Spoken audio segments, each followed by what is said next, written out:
Another day, another round of layoffs.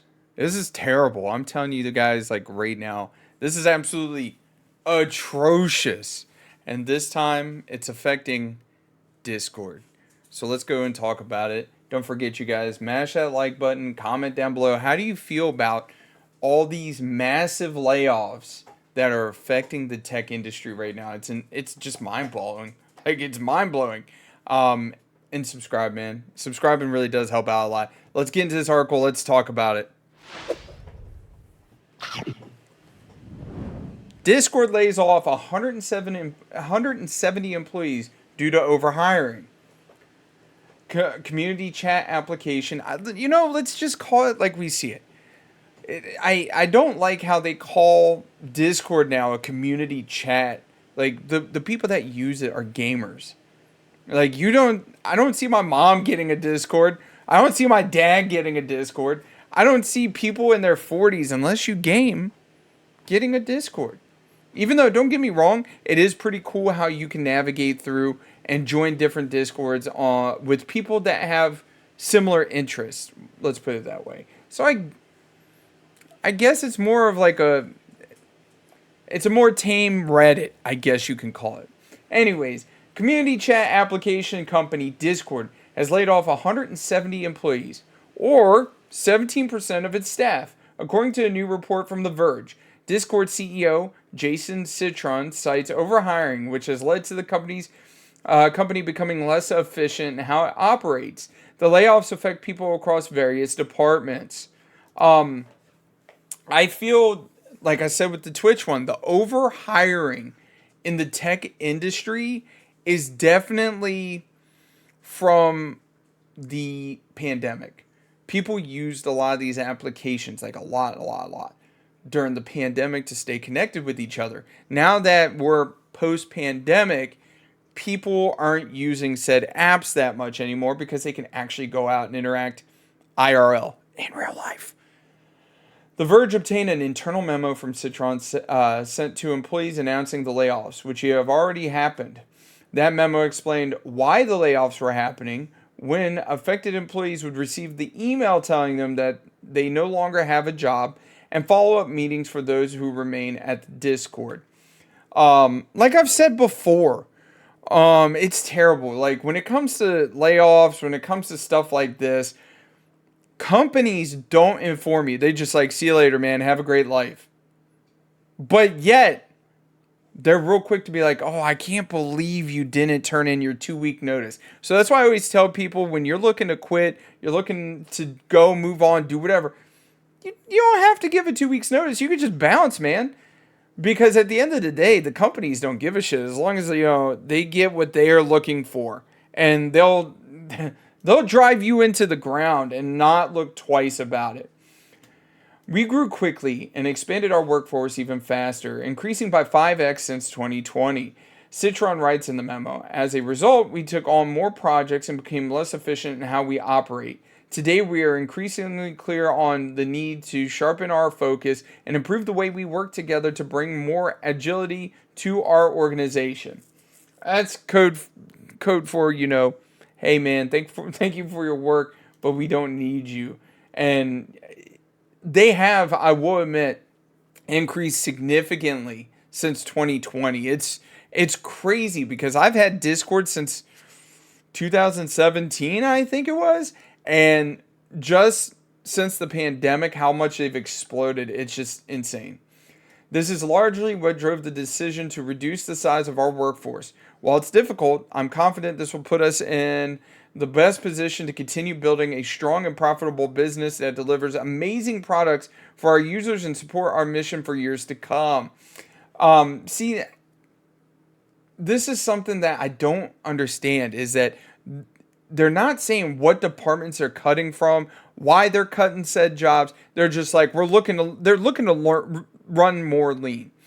And granted, one thing that I have done is I worked military for many years. I active duty for almost 11 years actually. And when it comes to a lot of things, especially when it comes to how we run the operation and how we want to go, go, go, go, go. It's do more with less, do more with less, do more with less. That's the biggest thing they preach. Do more with less. And I feel like that's starting to come over and bleed into the civilian sectors, the do more with less mentality. And let me tell you, it's no bueno. It's rough. You can read the full internal memo over here on The Verge. Mind you, I'll leave a link to this article from Game Informer at the down in the description if you want to read the entire memo. The Verge writes that the Discord raised about $1 billion in funding in total, with more than $700 million in cash on its balance sheets, and the goal to become profitable this year, according to the publication source.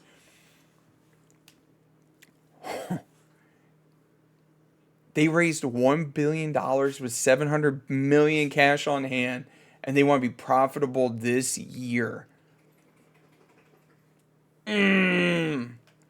Like, when you hear numbers like that, and mind you, I don't know how much one of these guys in the tech sectors make. They probably make $70,000 a year. Hopefully they're getting good severances, because like hearing numbers like that with 700 million cash on hand, I'm sure R&D doesn't cost that much for Discord. It's just insane. These Discord layoffs follow a heartbreaking trend in the first couple weeks of 2024.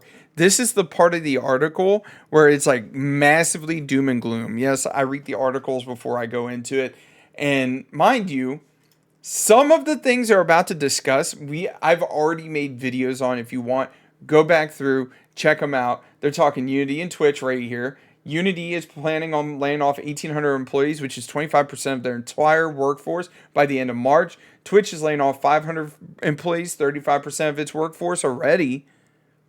This string of layoffs this week following a terrible 2023 for the people who make games and those in the adjacent industries. In January of last year, Microsoft laid off 10,000 employees amidst its ongoing $69 billion acquisition of Activision Blizzard, which it completed in October. Dude, I don't know how much the actual acquisition of Activision Blizzard impacted them laying off 10,000 employees, but that is so many people. Striking Distance Studio, the team behind 2022's Callisto Protocol, laid off more than 30 employees in August 2023. That same month, Mass Effect Dragon Age developer BioWare laid off 50 employees. By the way, I think BioWare is actually owned by EA Games now. They're not by themselves. They're not an indie studio like they used to be, including longtime studio veterans. The following month in September, Immortals of Avenum developer Ascension Studios laid off roughly 45% of its staff, and Fortnite developer Epic Games laid off 830 employees, which I actually talked about the Epic layoffs.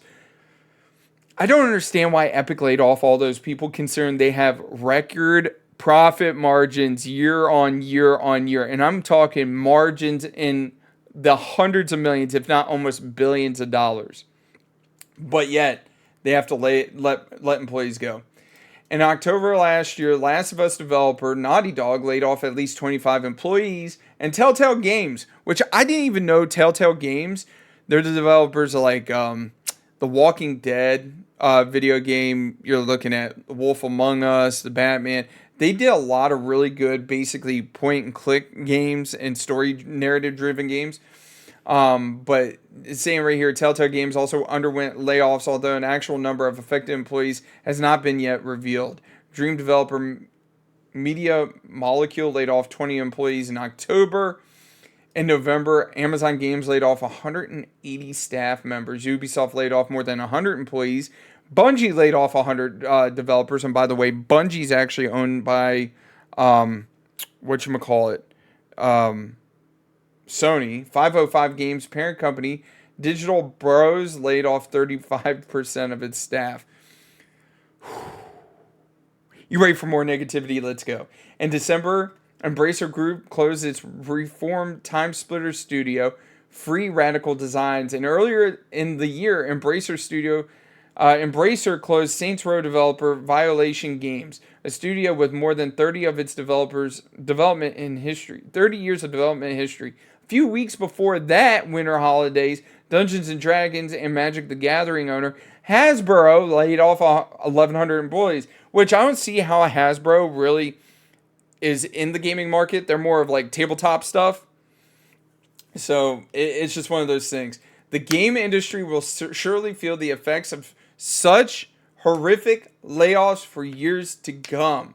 The heart of Game Informer staffs are with everyone who's been affected by layoffs or closures. So let's talk about this. With the amount of layoffs, it's terrible. It's bad. It really is. But hopefully, it doesn't discourage people that actually love making games. Hopefully, it doesn't discourage people that love to develop different things.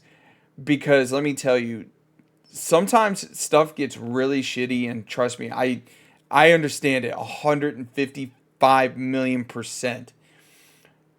Usually, heartbreak like this creates some of the best games, some of the best ideas, some of the best content companies moving forward. And if that does happen and companies do come out of this with people who are jaded that are out there to make damn good games, like I said, I just hope to God they don't fall into the trap where these big corporations, Sony, Microsoft, whoever, buy them up just for shit like this to happen again. Just my 2 cents. Like I said, if you're passionate about something and you're driven and you're motivated, fucking pursue it. Fuck these big companies. Do what you do. Make those indie games. Make those games that you want to make and put it out there.